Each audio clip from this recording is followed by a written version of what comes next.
In 2000, the United States presidential election was one of the closest and most controversial presidential elections in history. A month of recounts and court challenges followed, culminating in the Supreme Court case Bush v. Gore.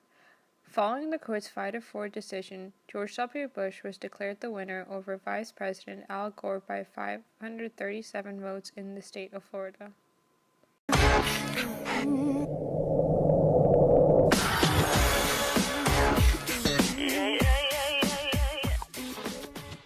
The 2000 Democratic primaries consisted of two major candidates. Vice President Al Gore was the apparent front-runner and party establishment candidate of Tennessee. He only faced one major candidate in the primaries, U.S. Senator and former New York Knicks basketball player Bill Bradley of New Jersey. Though numerous candidates for the Democratic nomination tested the waters, including Senator John Kerry, Governor Howard Dean, Representative Richard Geffert, and Reverend Jesse Jackson, only Gore and Bradley ultimately entered the contest. Say my name. You acting kinda shady, ain't calling me babe. The 2000 Republican presidential primaries were the selection process by which voters of the Republican Party chose their nominee for the President of the United States in the 2000 election. The main candidates during the primaries were Texas Governor George W. Bush, son of George H.W. Bush, and Arizona Senator John McCain. Another candidate included former Ambassador Alan Keyes. Alan Keyes originally was significantly successful with his more conservative platform, which included elimination of federal taxes except for tariffs and strict bans on gay rights in the military. But his inability to win any primaries resulted in him withdrawing during the process. George W. Bush took an early lead with the support of many of the party establishment and a strong fundraising effort. Former cabinet member George Shultz played an important early role in securing establishment Republican support for Bush. Arizona Senator John McCain, considered a dark horse, won 48% of the vote to Bush's 30% in the New Hampshire primary, the first primary held, giving his campaign an extra boost of energy, volunteers, and donations. In the South Carolina primary, McCain's momentum was halted by a strongly negative Bush campaign. Although the Bush campaign said it was not behind any attacks, locals who supported Bush reportedly handed out flyers and made telephone calls to prospective voters suggesting many other things, that McCain was a Manchurian candidate and that he had fathered a child out of wedlock with a black New York-based prostitute. This was an incorrect reference to a child he and his wife had adopted from Bangladesh. McCain won primaries in Michigan, his home state of Arizona, and a handful of northeastern states, but faced difficulty in appealing to conservative Republican primary voters in spite of demonstrated support from Democrats and independents. Bush's victories in states like California and New York, as well as conservative southern states, gained him the nomination long before the Republican convention. Overall, the 2000 Republican primary and caucus results showed that McCain only won 7 states, and Bush won the rest. Because of this, George W. Bush easily became the Republican nominee for the 2000 presidential election.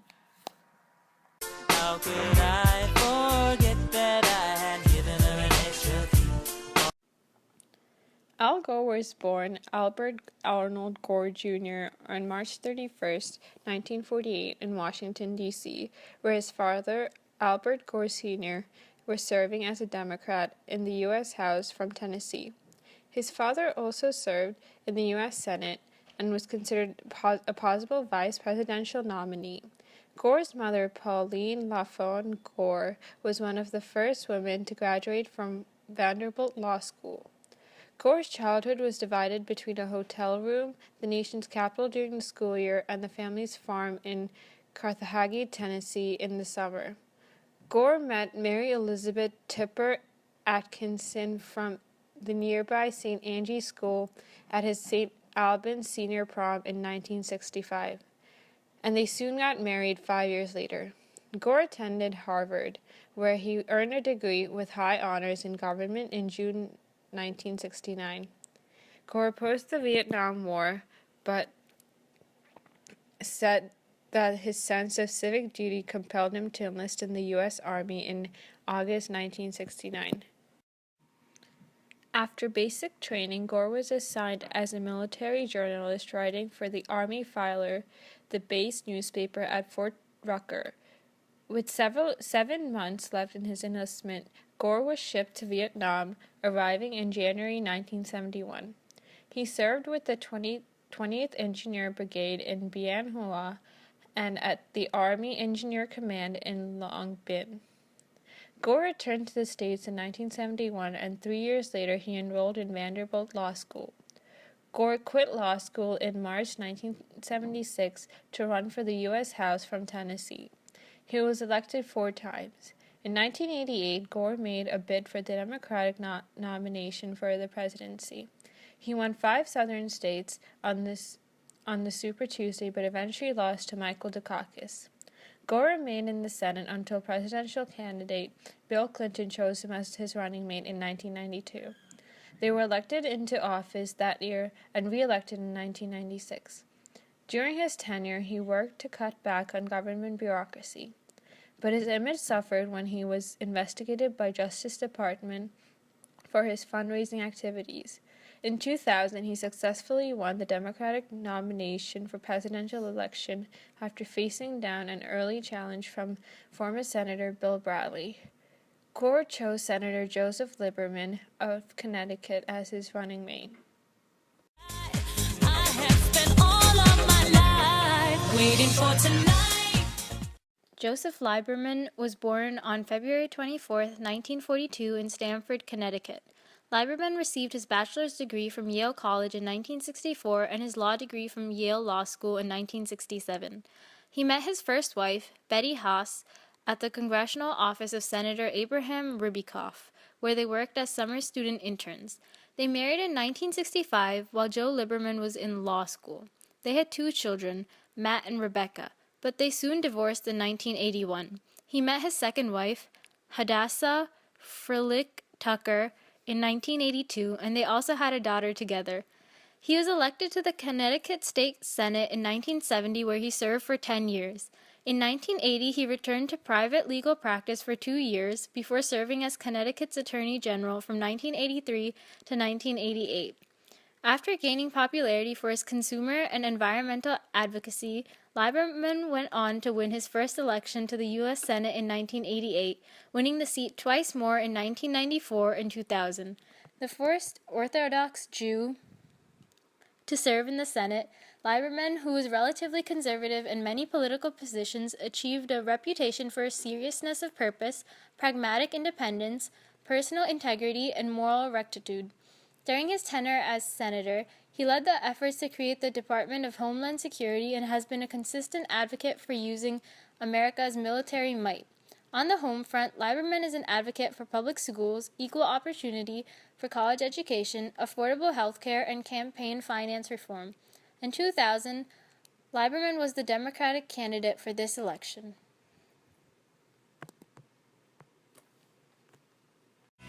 Look at the stars, look how they shine for you. W. Bush was born on July 6, 1946 in New Haven, Connecticut. He is the eldest of 6 children of George Herbert Walker Bush and Barbara Pierce Bush.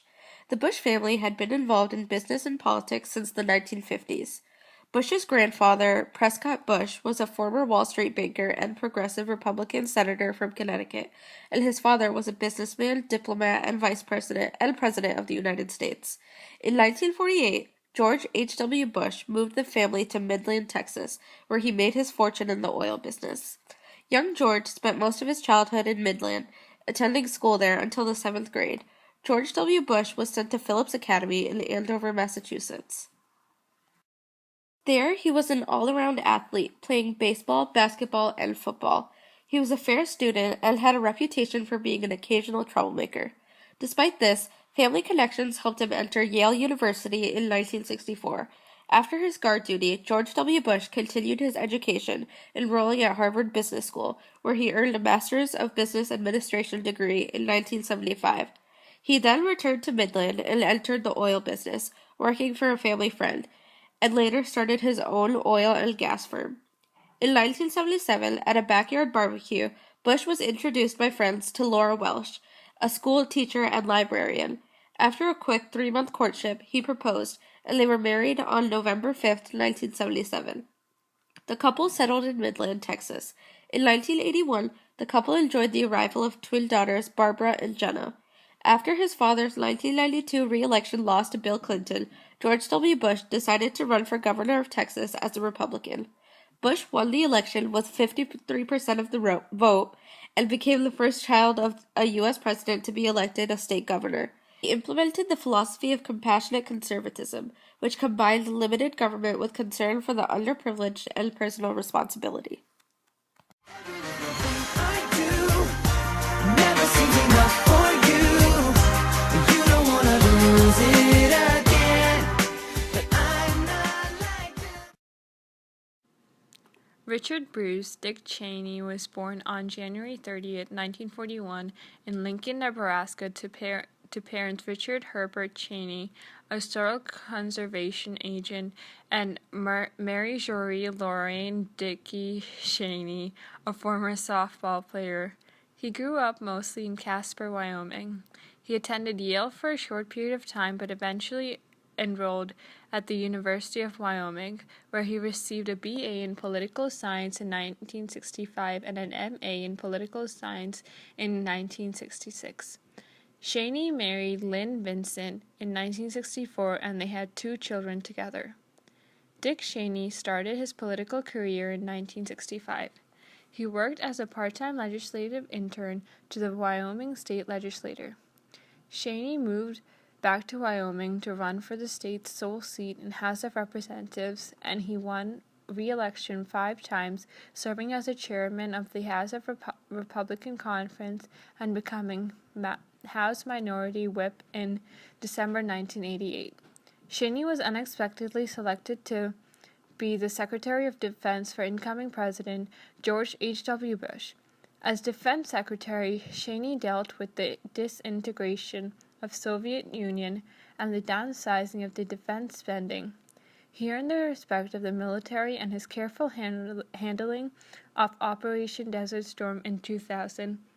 Bush eventually asked Cheney himself to serve as vice president. Cheney then resigned as CEO of Halliburton and focused on the campaign.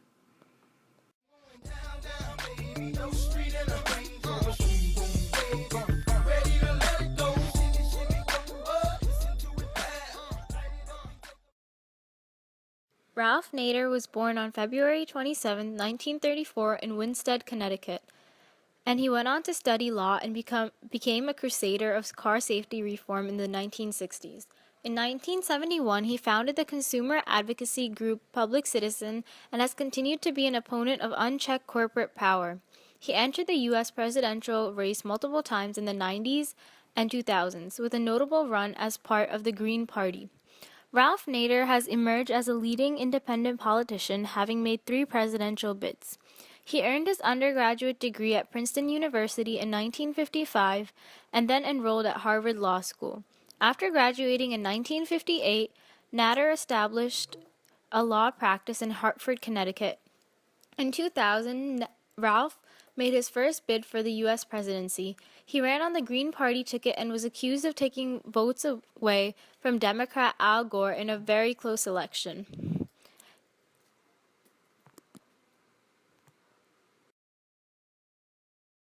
This is the story of a girl who cried a river and drowned the whole world. And while she looked so sad in photographs. Mona LaDuke was born in 1959 and grew up in Los Angeles, California. Her father was an actor in Western films, as well as an Indian activist. Her mother was a Jewish art professor. She is a member of the Ojibwe tribe. She is a graduate of Harvard and Antioch universities, and she received her degree from Harvard in 1982 in Native Economic Development. Upon graduating from Harvard, LaDuke moved to White Earth Reservation in a poor rural part of northern Minnesota. She is the mother of 3 children. One goes out to everyone,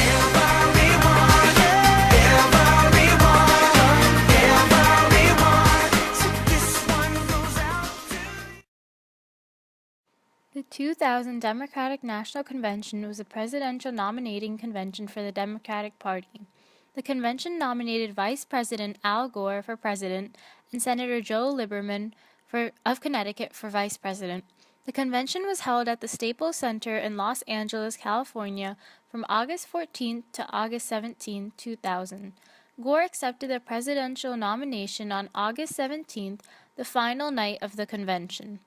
This was the second Democratic National Convention hosted by Los Angeles, the first being in 1960. The keynote speaker of the convention was Representative Harold Ford of Tennessee. Ford directed his speech towards younger voters, saying, "I also stand here representing a new generation, a generation committed to those ideals and inspired by an unshakable confidence in our future." The highlight of the first night of the convention was a speech given by President Bill Clinton. Clinton noted his administration's accomplishments and praised Gore, saying that "you gave me that chance to turn those ideas and values into action after I made one of the best decisions of my life, asking Al Gore to be my partner." Gore's acceptance speech focused on the future, saying, "We're entering a new time, we're electing a new president, and I stand here tonight as my own man. I want you to know me for who I truly am." He mentioned President Clinton only once near the beginning of the speech. The speech was focused on issues. He said, "I'm here to talk seriously about the issues. I believe people deserve to know specifically what a candidate proposes to do. I intend to tell you tonight. You ought to be able to know and then judge for yourself." Vice presidential nominee Lieberman invoked the spirit of John F. Kennedy in his speech, saying, "Tonight, I believe that the next frontier isn't just in front of us, but inside of us, to overcome the differences that are still between us, to break down the barriers that remain, and to help every American claim the possibilities of their own lives." There are big choices ahead, and our whole future is at stake. And I do have strong beliefs about it. If you entrust me with the presidency, I know I won't always be the most exciting politician. But I pledge to you tonight I will work for you every day, and I will never let you down.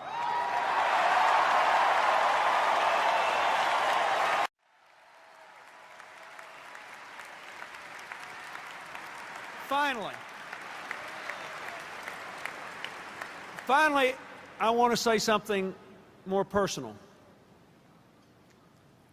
Virtually every week for the last 7.5 years, until he became occupied with more important matters, Al Gore and I had lunch. And we talked about the business between us and the business of America. But we'd also often talk about our families, what our kids were doing, how school was going, what was going on in their lives. I know him. He is a profoundly good man. He loves his children more than life. And he has a perfectly wonderful wife who has fought against homelessness and who has done something for me and all Americans in bringing the cause of mental health into the broad sunlight of our national public life. We owe Tipper Gore our thanks. Who let the dogs out? Who let the dogs out?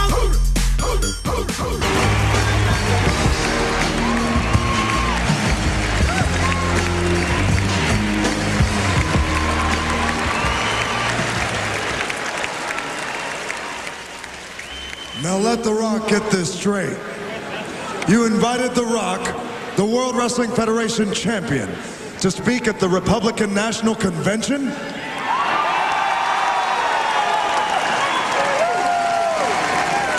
Well, The Rock says this: "What's the matter with you people?" If The Rock didn't know any better, he'd say you might be trying to reach out to all The Rock's fans, the 14 million eligible voters who watch The Rock every single week.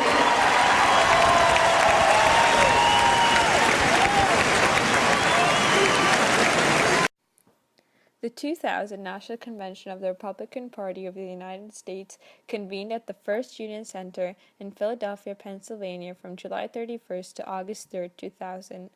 The delegates assembled at the convention and nominated Texas Governor George W. Bush for president and former U.S. Secretary of Defense Richard B. Dick Cheney for vice president. Speakers at the convention included Colin Powell, Elaine Chao, and The Rock. In his acceptance speech, Bush attacked the 8 years of Clinton administration as weak on defense and military topics, high taxes, underperforming schools, and indifferent teachers, high pollution, and a lack of dignity and respect to the presidency. He attacked the Clinton administration's military policies, claiming that American troops were not ready for duty. He also claimed that the Clinton administration did not provide leadership. He said they had their chance, they have not led, we will.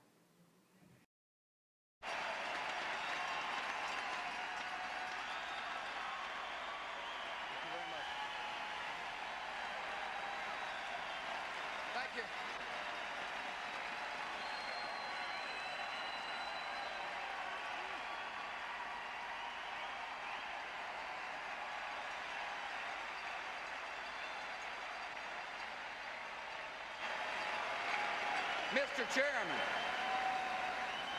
Mr. Chairman, delegates and my fellow citizens, I proudly accept your nomination.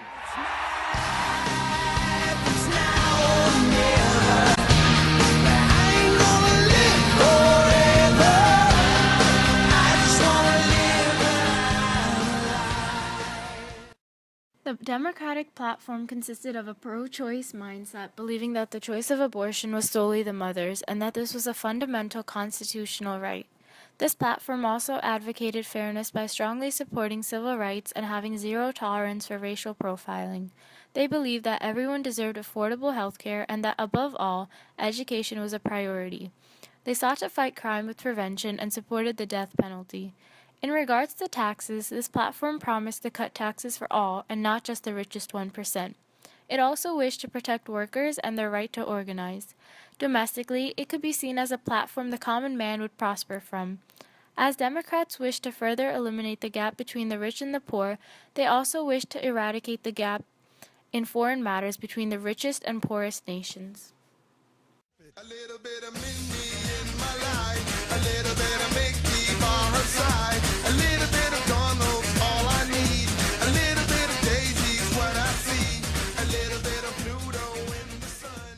In contrast to the Democratic Party, the Republican Party was pro-life. They also wanted to look to Latin America as key partners and wanted to strengthen ties with Asia to promote democracy there. Republicans also believed in protecting the right to bear arms. They also wanted to cut taxes to stimulate the economy and help families. They also encouraged technology and peace. I know you say that I was doing my thing. Something's going down, that's the way it seems. Shouldn't be no reason why you acting strange. Nobody's holding you back from me. Ralph Nader's platform demanded national health insurance, livable wage, and collective bargaining guarantees, increased environmental and human rights protection, massive cuts in defense spending, and the end of free trade cables. He was also pro-choice. Let's get down to business to defeat the Huns. How you doing? Governor?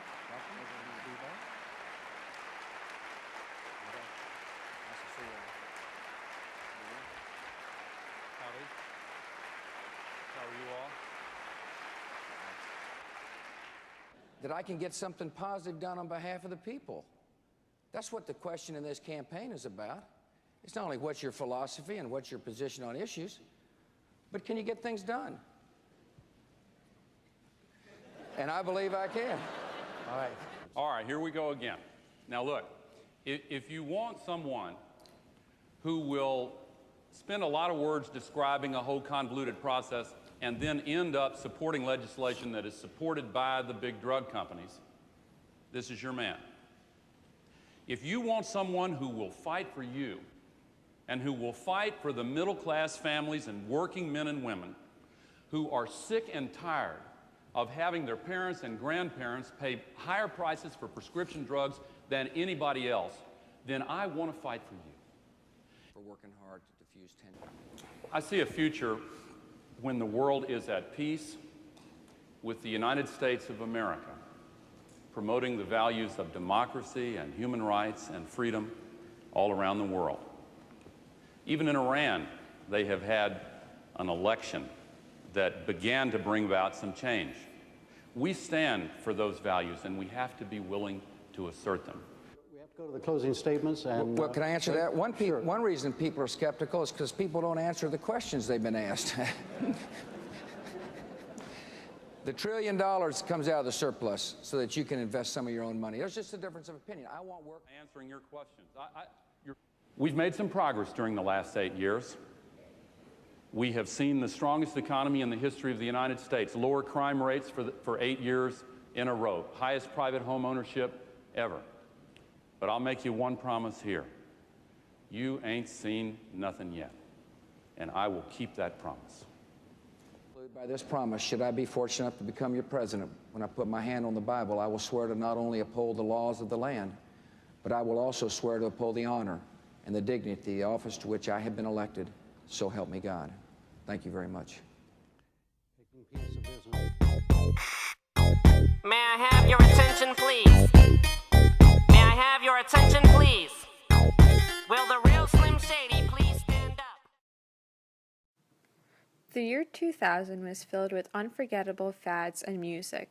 From the likes of Eminem's Slim Shady to Story of a Girl by 9 Days and the super hit It's Gonna Be Me by NSYNC. It also saw an explosion of Pottermania as Harry Potter books reached fame. Anime such as Pokemon were a huge part of pop trends of this era. Scooters were also the coolest way to travel. And finally, wireless phones found their moment to shine. Politically, the nation recorded the largest economic expansion. In the rest of the world, the Olympic Games were held in Australia, 3 astronauts reached the International Space Station for the first time, and Russia's new president, Vladimir Putin, was sworn in.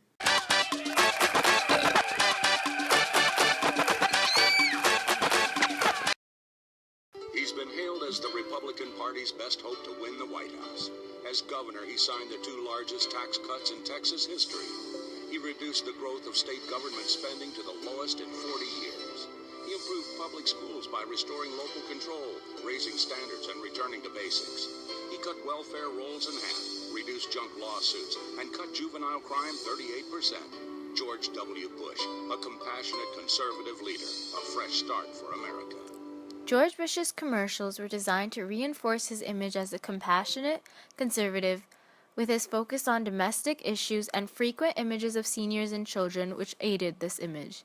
With an emphasis on pocketbook issues, Bush's commercials were filled with facts and figures on screen, using statistics, graphs, and charts to demonstrate fiscal responsibility.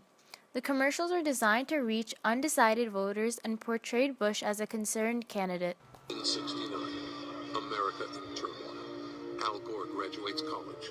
His father, a U.S. senator, opposes the Vietnam War. Al Gore has his doubts, but enlists in the army.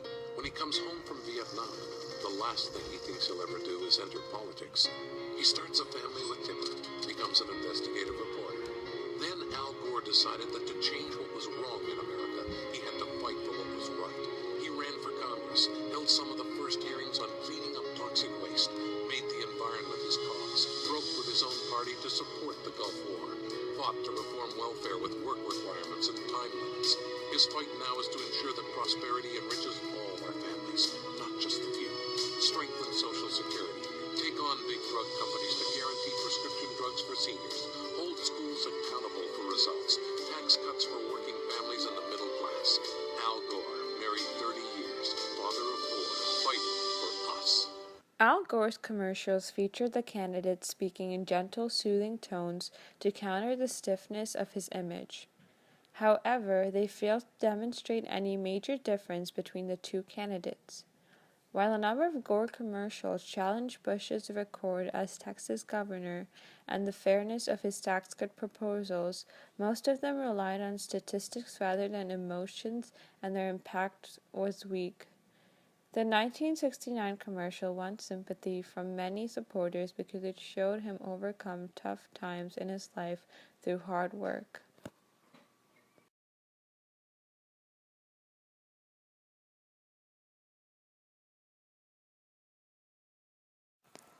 Both Gore and Bush used bold patriotic color schemes to advertise their position. Ralph Nader used green to advocate his political party, the Green Party.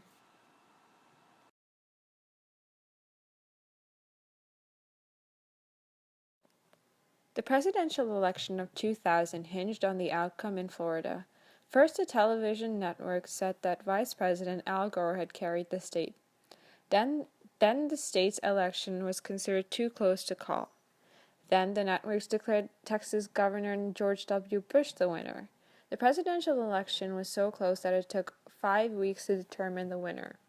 Vice President Al Gore carried the East and West Coast and inland industrial cities, while Texas Governor George W. Bush won much of the Midwest and Plains, as well as the South. Gore gained 500,000 more votes than Bush, but Gore lost the Electoral College when he lost Florida. Bush's official margin in Florida was by 537 votes. With the presidency hanging on a few hundred votes in a single state, there were lawsuits and requests for recounts. Bitter disputes centered on confusing ballots, missing names from voting rolls, and subjecting minority voters to multiple requests for identification. The punch card ballots posed a major problem. They were vulnerable to voter error. Many ballots were called into question because voters failed to punch a hole all the way through the ballot. In an extraordinary late-night decision, the U.S. Supreme Court halted a recount ordered by the Florida Supreme Court. A narrow majority of the justices said that the recount ordered by the Florida State Supreme Court violated the principle that all votes must be treated equally. It also ruled that there was not enough time to conduct a new count that would meet constitutional muster. The 2000 presidential election was the first in 112 years in which a president lost the popular vote but captured enough states to win the electoral vote.